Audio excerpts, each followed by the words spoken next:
and spoke with one voice. Distorted, multi-layered, sounding like a choir from the underworld. Some of the laboratory staff and security had been killed with monstrous brutality, and whispered his final truth. It won't let go, it's everywhere now, and it's hungry. Hello everyone, today I'm going to tell you about a story I found on the internet. Believe me, it's worth your attention. Well, let's get started. 30 days without sleep, a secret gas, 5 test subjects, and 1 chamber of horror. The story of the Soviet sleep experiment has spread all over the internet, accumulating chilling details along the way. But what is really hidden behind this legend? Today, we're not just going to retell a scary story, we're going to conduct a full investigation. From the origins of the myth and real scientific background to an in-depth analysis, why does this story capture our imagination so much? Even decades later, are you ready to learn the truth about the truth? Imagine, it's the dead of night, somewhere outside Moscow, in a concrete bunker buried underground. 5 people have been awake for 3 weeks already. They don't sleep. They can't sleep. A gas with the codenamed truth is continuously pumped into their chamber through the ventilation system. Scientists behind the glass observe as the subjects' minds first soar to the heights of ecstasy, and then begin to plummet uncontrollably into an abyss that science never even suspected existed. They're not just breaking an endurance record, they're breaking a barrier, a door between consciousness and what should remain locked away. And now that door is starting to open from the inside. This isn't a horror film, it's the legend of a Soviet sleep experiment. And today, we'll find out just how close it is to reality. For any legend to take root, it needs fertile soil, a soil mixed with fear, mystery, and grains of truth. The legend of the sleep experiment sprouted in the perfect soil for it, the Soviet Union of the late 1940s and early 1950s. The world had just exhaled after World War II, only to immediately inhale the icy air of the Cold War. This was not just a confrontation between superpowers, it was a total war of systems, ideologies, and, most importantly for our story, a war for human potential. In the West, the CIA launches the infamous MK-Ultra project aimed at mind control and the creation of zombie agents using LSD, hypnosis, and psychologically traumatic methods. In the Soviet Union, similar research was also conducted under the strictest secrecy. The party demanded from science not only the restoration of the country, but also a breakthrough, the creation of a new human being, resilient, unbreakable, and free from bourgeois weaknesses. And what could be weaker than the need for sleep? Sleep is a third of life, subtracted from productive activity. A soldier who doesn't sleep can fight for days on end. A worker who doesn't sleep will fulfill a 3-year quota in a single year. A scientist who doesn't sleep will make a discovery in a week. The idea of eradicating sleep hovered in the air as a utopian, yet tempting goal. But how can this be achieved? Amphetamines were known, but they exhausted the body, led to psychosis and addiction. A fundamentally different approach was needed. Not just a stimulant, but a switch. A substance that would permanently turn off the brain's need for sleep without disrupting its functions. And this is where the legend weaves in its first but very important thread of truth. Soviet science, especially in the field of chemistry and neurophysiology, was indeed at the forefront, particularly in military applications. The creation of a new combat chemical agent that doesn't kill, but reprograms, such a task seemed frighteningly realistic for that era. Thus, by the time our story begins, we have all the necessary ingredients. The ultimate goal, to create a sleepless superhuman. The means, a secret laboratory with unlimited funding and access to test subjects. These were often prisoners or military personnel, an atmosphere of paranoia, secrecy, and a firm belief in the moral superiority of their objectives. All that was left was to add a spark, and that spark was a gas with a simple and sinister name, truth. The legend, in its most complete version, places the events in a certain hypnos, or simply at facility number 777. This is an autonomous underground complex, the entrance to which was disguised as an abandoned warehouse on the outskirts of a closed city. The experiment is led by a professor, let's call him Gennady Pavlovich Romanov, a brilliant neurophysiologist, a fanatic of his ideas, convinced that he is on the verge of the greatest discovery since Pavlov. His right hand is his young assistant, Anna Semyonova, talented but increasingly troubled by ethical questions. Security is overseen by Major Groshev, a man who has seen it all on the front lines and regards the scientist shamans with suspicion.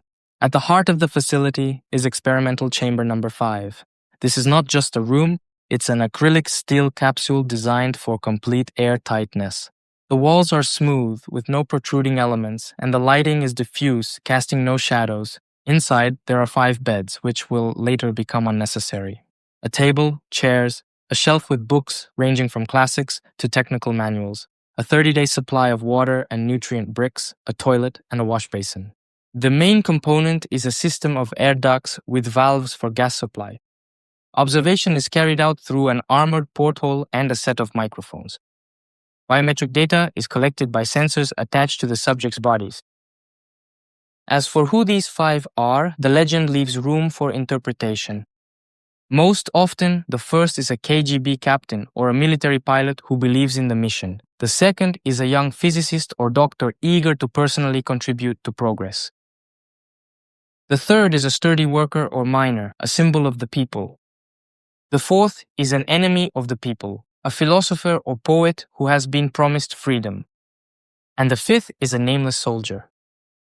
They were selected according to strict criteria: physical health, stable psyche, high IQ.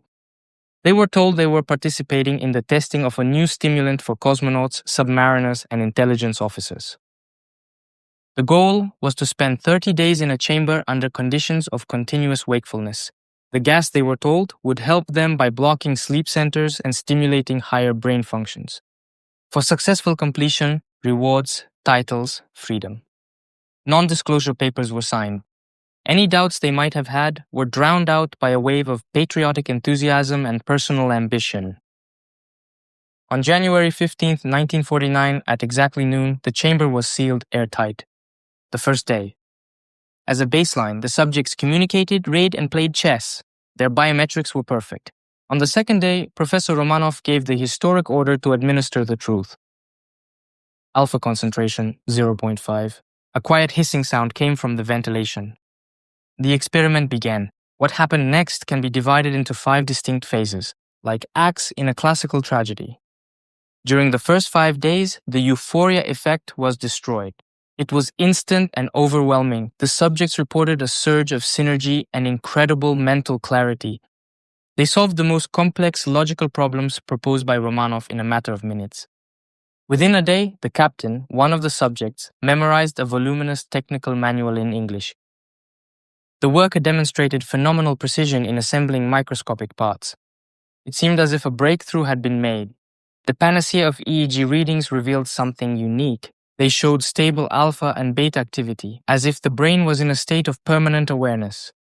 The scientists celebrated their success. Romanov was already envisioning a battalion of sleepless soldiers.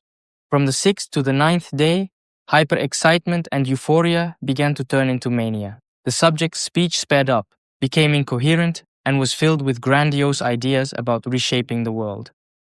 They literally stopped sleeping. Not only did they not close their eyes, but they also didn't even fall into the brief microsleeps that all living beings experience due to their need for rest. Their communication became obsessive. They spoke all at once, interrupting each other, demanding increasingly complex intellectual challenges from the scientists. Irritability appeared. The first serious quarrel between the captain and the prisoner happened because of disagreements. Interpretations of Mandelstam's poems. The EEG graphs began to show rare but distinct spikes. Needle. Unknown activities. By the 10th day, the group in the cell had already fallen apart. The common goal disappeared. Each subject sank into their own growing nightmare. The poet began to claim that the gas was not a stimulant, but a serum of truth that turned the soul inside out, and that the scientists were reading their thoughts through the senses. The worker curled up in a corner and muttered prayers for hours, prayers he didn't know as an atheist. The captain tried to maintain order, but his commands sounded increasingly insane. He declared that the ventilation was a channel for the capitalist's psychotronic weapon. Anna, the assistant, insisted on stopping the experiment. Romanov, however, obsessed, replied, "We are observing the side effects of the old psychic formations hollow. A new type of consciousness must be born." We continue. From day 15, reality in the chamber was no longer shared. The test subjects stopped communicating with each other. They spoke with their hallucinations. One talked to his long-dead mother, another to an alien intelligence that, as he claimed, was sending signals through the plumbing. They almost stopped eating, only drinking water. Their physical condition began to deteriorate, despite the gas. Tremors started, muscle spasms, incontinence. But the most terrifying thing was happening to their brain activity. The sensors showed a pattern not described in any textbook. Periods of flat, almost dead activity. The lines would suddenly be replaced by convulsive spikes of such amplitude that the equipment would max out. It seemed that the brain, deprived of sleep cycles, began to short-circuit chaotically, activating deep, ancient, archaic zones. Those responsible for fear, aggression, mystical experience. They began to scratch the walls, but not with words, symbols. Spirals, eyes, strange geometric figures that, when combined, formed something repulsive. The final phase is the most controversial and horrifying in the legend. The subject's behavior became primitive and animalistic. They moved on all fours, made inarticulate sounds, and lost all sense of shame.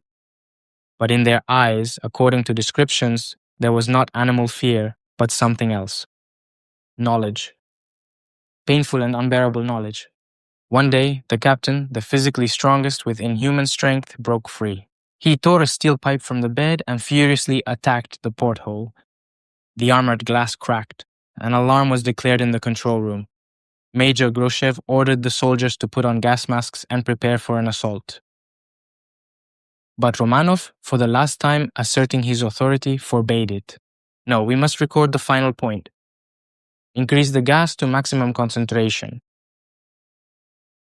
This was a fatal mistake. When the valves opened fully, the 5 in the chamber froze. Then in unison, they raised their heads, stared at the porthole, and spoke with one voice. Distorted, multi-layered, sounding like a choir from the underworld. The legend gives different versions of this speech, ranging from a disjointed stream of images, decay, and horror to clear philosophical nightmarish statements.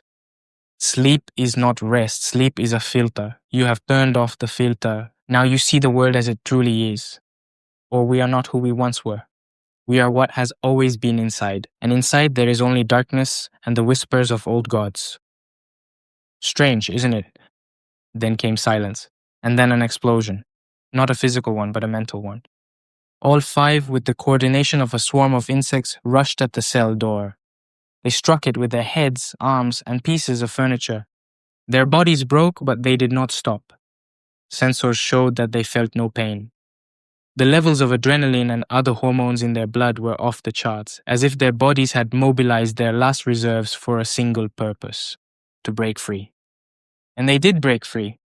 The door, designed to withstand pressure, gave way not to force, but, as surviving witnesses later said, to a miscalculation in the metal's fatigue resistance. When the soldiers burst into the corridor, they did not see 5 crazed people. They saw something else, creatures. Creatures moving with spider-like speed, with eyes in which nothing human remained. No one has ever described in detail what happened in the underground corridors of Site 777. Only fragmentary data from the supposedly surviving reports of Major Groshev have been preserved, which later surfaced online. The fight was short, brutal, and one-sided. Bullets seemed to do little. No significant harm to the creatures that had once been human. They used not weapons, but their inhuman agility, strength, and most importantly, the complete absence of any instinct for self-preservation. They did not fight to win. They killed to clear the way. When reinforcements arrived, the scene was horrifying. Some of the laboratory staff and security had been killed with monstrous brutality. Professor Romanov was found in his office. He was alive, but sat staring at the wall, endlessly drawing the same symbols on a sheet of paper as those that were on the chamber walls. He did not respond to external stimuli. He had gone insane. Of the 5 test subjects, 4 were destroyed at great cost. According to legend, their bodies were immediately cremated in the facility's furnaces without any autopsy. The risk of unknown contamination was too great, but one, most often said to be the captain or the poet, managed to escape. He escaped through the ventilation system or an emergency exit and disappeared into the forest surrounding the facility. But the story doesn't end there. It moves into the phase of erasure. The top officials of the KGB and the party were presented with a report about an emergency incident at the secret facility, which resulted in casualties due to a technical malfunction in the ventilation system. The facility was mothballed and then abandoned. All surviving witnesses, scientists, soldiers, technicians, were reassigned to other closed institutes and made to sign non-disclosure agreements under threat of execution. Some of those who were especially traumatized were allegedly placed in psychiatric clinics where they spent the rest of their days. And what about the fugitive? According to the most popular version, he was searched for a week. He was found in a half-flooded drainage pipe. He was alive, but in a state of deep catatonia. He was taken to another laboratory when they tried to collect samples from him. He briefly regained consciousness, looked at the doctor with the same crazed gaze, and whispered his final truth. It won't let go, it's everywhere now, and it's hungry. And then he died.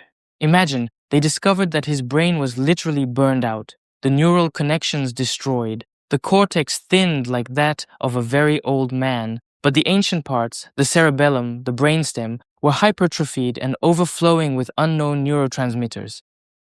The gas, in fact, didn't just switch off sleep. It triggered a process of reverse evolution of consciousness, exposing its most ancient and monstrous layers, while at the same time burning away everything that makes a human being human. The formula for the gas was destroyed, and the archives were burned. The experiment was consigned to complete oblivion, but as the final detail goes, the legends on the walls of the sealed chamber number 5 could still be seen for many years. Those very scratches, the symbols that glowed in the dark, phosphoresce. There it is, the story in all its eerie glory. But let's put on our gloves. Criticism and fabrication. It's a myth. But it must be said, there is not a single piece of documentary evidence, neither in the declassified KGB archives, nor in the memoirs of scientists, nor in the stories of closed cities. The story first surfaced on English-language forums in the mid-2000s as a typical scary tale. Its original source is an anonymous user who referred to a story told by his grandfather, who worked at the facility. You could say that the experiment as described is 99.9% fiction, but it is brilliantly constructed. It uses a real historical context, the secrecy of the USSR, the arms race, real scientific facts, and the terrifying consequences of sleep deprivation. And it wraps this in the form of a perfect scary story for the night. And here we come to the most interesting part. If this is fiction, why is the story so persistent? Why do people keep retelling it, making videos about it? And why are we so deeply fascinated by it? Because it hits the deepest psychological targets. The next time you're tossing and turning in bed trying to fall asleep or getting angry at yourself for wasting 8 hours aimlessly, remember Professor Romanov and his truth gas. And maybe you'll feel a bit more grateful. But let your eyelids close, sinking into that very healing darkness that makes us human.